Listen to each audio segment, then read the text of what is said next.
না আমরা হরিবল হরিবল দিই না, আমরা যেগুলো বাদ দিই, শুধু অনুকূল বল করি। তাহলে আপনি যদি বলি ও দাদা আপনি মহাবৈষ্ণব মানুষ, আমাদের আরেকটা প্রশ্ন, ওখানে আমি যাচ্ছি আরেকটা প্রশ্ন, সব তো আপনাদের ঠিক আছে, কিন্তু এই ঠাকুরের ছবি বসান, পাশে রাধা গোবিন্দ নাই কেন?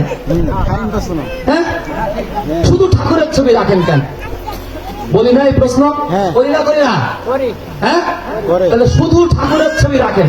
আচ্ছা, আপনারা যে হরে কৃষ্ণ কীর্তন করেন তো, হরে কৃষ্ণ কৃষ্ণ কৃষ্ণ হরে হরে, হরে রাম রাম রাম হরে হরে, আপনারা না আমরাও করি, ও সবাই করে। এই যে আমরা কীর্তনটা করি, এর মধ্যে আপনারা কৃষ্ণের নাম নেন, রামের নাম নেন না? নেন না? কৃষ্ণের নাম যে নেন, রামের নাম নেন না? রামের ছবি বসান? কোন ভাগবত আসলে রামের ছবি দেখছেন? নাম করছেন রামের, ছবিটা বসান না কেন?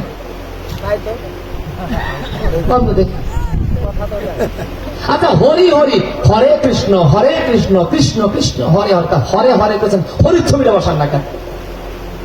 ও হরির ছবি না বসায়, রামের ছবি না বসায়ও বলছে কি ওটা দর্শন।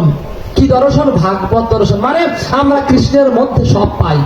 তাই যদি হয় দাদা, আমরাও তো ঠাকুরের মধ্যে সব পাই। আমি যদি ঠাকুরকে ধ্যান করে ঠাকুরের মধ্যে কৃষ্ণকে পাই, ঠাকুরের মধ্যে রামকে পাই, ঠাকুরের মধ্যে হরিকে পাই, আমার তো আলাদা ছবি লাগে না। এটা শিক্ষা। এটা একটা নোট দেখেছেন, কয় টাকার নোট?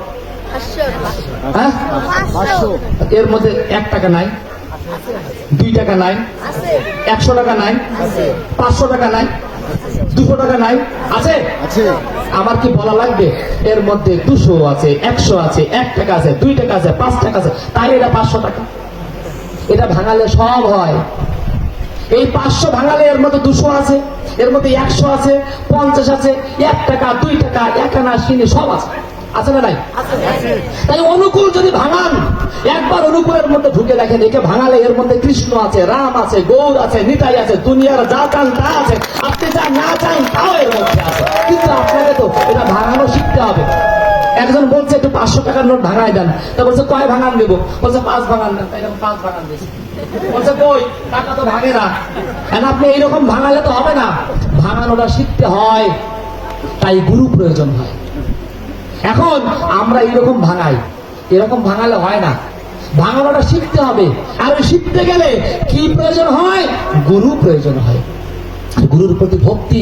সদ্গুরু ছাড়া ঈশ্বর পাওয়া যায় না। মাদল বলে না, ভাগবতে বলে। একটু পড়ে দেখেন ভাগবত। বলছে ভাগবত বলছে সদ্গুরু স্বয়ং ঈশ্বরের প্রতিমূর্তি। মানে সদ্গুরু যখন পৃথিবীতে আসেন, তার মধ্যে তিনি কাজ করেন না, ঈশ্বর কাজ করেন। তাই তিনি যখন লীলা করেন, তার লীলাগুলো অন্যরকম হয়। ওই শ্রীকৃষ্ণ, ওই রামচন্দ্র, আমার নবী, তারা যেমন লীলা করেছেন, তিনি অমনি লীলা করে যান। তাই একই লীলা যদি হয়, আমি তাকে আলাদা কি করে বলি? দেখবেন ঠাকুরের একটা ছবি আছে সমুদ্রের তীরে, সুন্দর করে। এটা ঠাকুরের প্রথম ছবি, ঠাকুরের ক্যামেরায় প্রথম ছবি।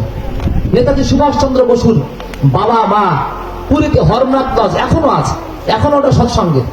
ওখানে ঠাকুরকে নিয়ে গিয়েছিলেন, নিয়ে ওখানে ঠাকুর অনেক দিন ছিলেন, এবং সমুদ্রের তীরে নিয়ে ঠাকুরকে বললেন, ঠাকুর আপনি একটু দাঁড়ান, আমরা একটা ছবি তুলব। সুন্দর করে আরো অনেকে দাঁড়িয়েছেন, ঠাকুরও দাঁড়িয়েছেন, সুন্দর করে ছবি তোলা হয়েছে। ঠাকুরের সিঙ্গেল ছবি তোলা হয়েছে, অনেক ছবি তোলা হয়েছে। এবার ছবিগুলো যখন ওয়াশ করার পরে দেখে ছবিতে সব আছে, কিন্তু ঠাকুর নেই। এ কেমন ব্যাপার? ঠাকুরের কাছে বলে, ঠাকুর কি হলো? ছবিতে সবাই আছে, আপনি নাই। বলে কই তাই? তো জান আবার একটু ওয়াশ করে আন। আবার ওয়াশ করতে গিয়ে দেখে ঠাকুর আছে। তার ইচ্ছা ছাড়া তিনি থাকেন না। তিনি ইচ্ছা করলে আপনাকে দর্শন দেবেন, ইচ্ছা না করলে আপনি তাকে এ জন্মে পাবেন না। এত সোজা নয় তাকে পাওয়া। এ তিনি বলেননি, গীতার মধ্যে বলা। গীতার মধ্যে স্পষ্টত কি বলছেন জানেন আমার ভগবান? বহুনাং জনবলবন্তে জ্ঞানমানং মাং প্রপদ্যন্তে বাসুদেবম সর্বমিতি সমহাত্মা সুদুর্লভ। খুব দুর্লভ ব্যক্তি তিনি যিনি আমাকে সাক্ষাৎ চিনতে পারে। তা আপনি পাবেন কি পাবেন না আপনার ভাগ্যের ব্যাপার। আজীবন প্রশ্ন করতে পারেন, কিন্তু তাকে আপনি নাও পেতে পারেন। আজীবন প্রশ্ন মানে জর্জরিত করেছিল কর্ণ, আজীবন প্রশ্ন মানে জর্জরিত করেছিল ভীষ্ম, কিন্তু ভগবান শ্রীকৃষ্ণের চরণ ধুলি তারা কখনো পায়নি, আর কোনো প্রশ্ন করেনি। একটু আগে শুনলাম না যুধিষ্ঠির কি করেছিল, শুধু একান্তে একান্তে তাকে মেনে নিয়েছে গুরুপদে, আর তিনি যা বলেছেন তাই পালন করে গিয়েছে জীবনে। কত কষ্ট, কত শোক, কত দুঃখ, কত যন্ত্রণা সহ্য করতে হয়েছে, সবকিছু পেয়ে সবকিছু হারাতে হয়েছে। তাই বলছেন ঠাকুরের সম্পত্তি আছে কেন, আমার